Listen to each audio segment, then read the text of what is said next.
There was a time when Las Vegas meant freedom. A $20 room, free parking, a buffet where the shrimp never stopped coming, and a city that promised you didn't have to be rich to feel rich. But look around now. The lights still glow, yet the smiles are gone. Every step feels like a transaction. Every drink hides a surcharge, and every dream comes with a price tag. Once, Sin City was the escape from reality. Now, it is the reminder of everything wrong with it. So what happened? How did the city built on generosity become a machine fueled by greed? Why are even loyal visitors turning away, saying they'll never go back? Stay with me, because in the next few minutes, we're going to peel back the glitter and reveal the truth. The secret that casino bosses don't want you to know, the one that nearly slipped out of the CEO's mouth on live TV. This isn't just about Vegas. It's a warning for every city chasing profits at the cost of its soul. The corporate takeover. For decades, Las Vegas thrived because it understood people. The city was built on a simple promise: make guests feel welcome and they'll spend freely. That promise died the day Wall Street moved in. The old Vegas was run by characters, not corporations. People who might bend the rules, but who knew that fun was the real currency. When the mafia left, everyone thought the city would become cleaner. It did, but also colder. Boardrooms replaced backrooms. Suits replaced showmen. And suddenly, the goal wasn't to keep you entertained, it was to keep you spending. MGM, Caesars, and Wynn didn't just buy casinos, they bought the entire experience. From the moment you land to the second you leave, they own the food, the rooms, the parking lots, even the air you breathe under those glowing marquees. It's vertical integration turned into vertical extraction. A viewer once said it best: the corporations ruined Vegas. They rob you blind. And you can feel that sentiment in every corner of the Strip. The friendliness feels rehearsed, the service robotic, the fun calculated. It's not that the city stopped smiling, it just started faking it. The irony? These companies call it modernization. They frame every new policy as efficiency, every new fee as industry standard. But behind the buzzwords lies one simple truth: the more they automate, the less humanity remains. Vegas used to feel alive because people ran it with heart. Today, it feels like a spreadsheet. And if you think this takeover only changed who profits, wait until you see how it changed who pays. The hidden fees nightmare. It starts small, a few extra dollars for convenience, a harmless-sounding resort fee that quietly adds $40 more to your bill. Then a parking charge, even though you never asked for valet. Before you know it, your $99 getaway weekend has ballooned into a $400 regret. Vegas didn't just invent the hidden fee, it perfected it. Once upon a time, casinos gave you free drinks in cheap rooms because they wanted you to play. Now they charge you for breathing near the slot machines. Here's the cruel irony: the more you pay, the less you get. No free breakfast, no housekeeping, no smile that doesn't come with an invoice. Even the coffee shops, once havens for budget travelers, have joined the conspiracy. A Starbucks latte on the Strip costs $12, and you still have to tip the cashier who had to explain the extra service fee. A comment under one viral video captured it perfectly: you can milk a cow for years, but you can only slaughter it once. That's what's happening now. The corporations are slaughtering their own customers for short-term gain. What's worse, these fees aren't about inflation, they're about manipulation. You're not just paying for a service, you're paying for their illusion of value. They tack on a resort experience fee and then hand you a plastic wristband for access to a pool you'll never use. This isn't business innovation, it's psychological warfare disguised as hospitality. And it's not just draining wallets, it's draining trust. Once a city built on generosity, Vegas now teaches tourists to read the fine print before having fun.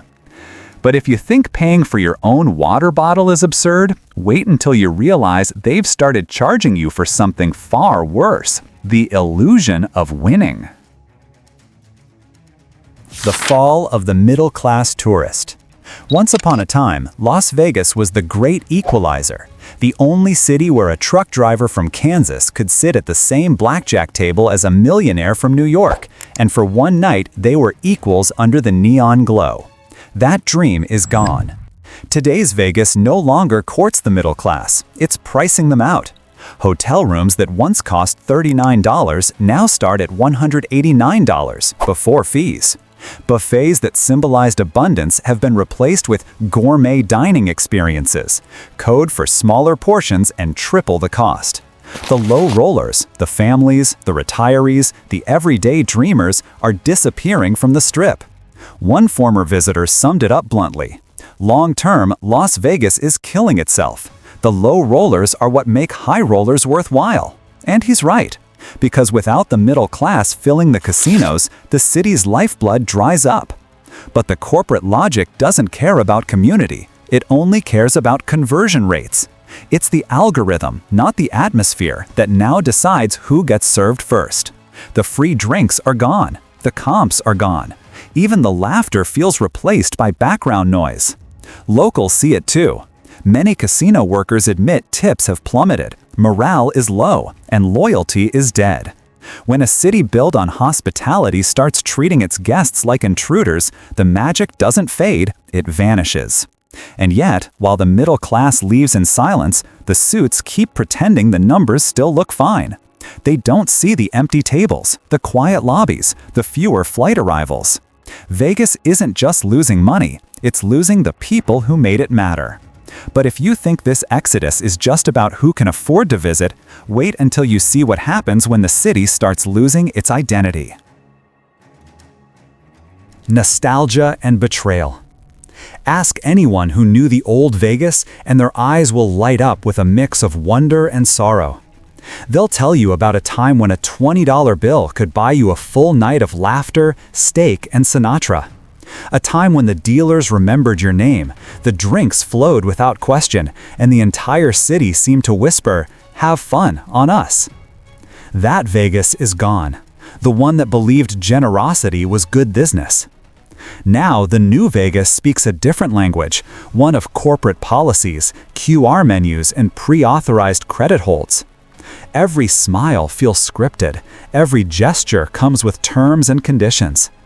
And in this transformation, something deeper has broken: trust. One commenter said it with brutal clarity. The mafia moved out, and the real criminals moved in. That line cuts to the heart of what people feel, not nostalgia for crime, but nostalgia for humanity. Ironically, when the mob ran things, they understood fun. They knew that if people felt lucky, they'd spend. If they lost, they'd still come back. Today's Vegas doesn't care if you win or lose, only that you pay before leaving. The betrayal isn't just financial, it's emotional. The city that once sold dreams now rents illusions. What used to feel like magic now feels like marketing. Visitors return expecting warmth, but find warning signs. Locals remember camaraderie, but see only calculation. And beneath all the glitter, Vegas has become the saddest kind of ghost town, one where the lights never go out, but the soul already has. But the story doesn't end there. Because when a city built on hope starts feeding on itself, the collapse isn't just moral, it's economic. The domino effect. When greed becomes the business model, collapse is never far behind. The empty tables, the shorter lines at check-in, and the quiet casino floors aren't just signs of a slow night. They're the symptoms of a system that's starting to eat itself. It begins with the tourists. They spend less, visit less often, and talk louder online than ever before. Reddit threads, TripAdvisor reviews, and YouTube comments read like an obituary for a city that once knew how to smile. I spent $200 just for parking and fees, never again. That's not a complaint, that's a warning. Then come the workers. Dealers, bartenders, waiters, the human faces of Vegas now face reduced tips, erratic hours, and layoffs justified as automation. Many who once lived proudly in the city's heartbeat are now moving out, replaced by machines and corporate slogans. As the service quality declines, the spiral accelerates. Fewer happy tourists mean fewer tips. Fewer tips mean more resentment. More resentment means worse service. The loop tightens until no one, not the guest, not the worker, not even the city, is winning anymore. Even airlines are cutting routes. A recent visitor put it best. Some airlines have reduced flights to Vegas because of the lack of tourism, the beginning of the end. Behind the neon glow lies a brutal equation. Profit without people equals decline without end. Vegas used to sell luck, now it's gambling with its own future.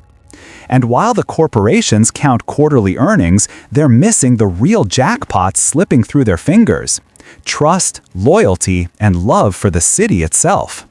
Because when a place built on hope forgets how to give hope, it stops being a destination. It becomes a warning sign. But if you think this economic decay is where it ends, think again. Because the final stage isn't about money, it's about the death of the city's soul. What's left of the magic? The lights still shine, the fountains still dance, the music still plays. But something feels off, like a magic trick where you already know how it ends. Las Vegas still looks alive, yet every shimmer hides a silence that's hard to ignore. Greed has become the new house game. The odds are rigged not just at the tables, but in every corner of the experience. The slot machines pay out less, the blackjack tables pay 6 to 5 instead of 3 to 2, and even luck feels automated. The thrill that once defined the Strip has been replaced by strategy, theirs, not yours. One viewer wrote, "No amount of neon can hide greed forever." And that's the truth. You can't market authenticity once it's gone. You can't sell magic when you've priced out everyone who believed in it. Vegas didn't just overcharge its visitors, it overestimated their patience. For the locals who built this city, the bartenders, dealers, performers, this isn't just an economic crisis, it's personal. Every empty chair and dimming smile is a reflection of a city that forgot why it mattered. But maybe, just maybe, there's a lesson hidden beneath the glitter. Vegas has always reinvented itself, from desert outpost to entertainment capital. Perhaps it can do so again, if it remembers one simple rule. People don't come here to be managed, they come here to feel alive. Because when you strip away the lights, the fees, and the slogans, all that's left is a choice between greed and grace. And if Las Vegas chooses greed again, it may keep the lights on, but the magic, the soul, and the people who once made it sparkle will never return.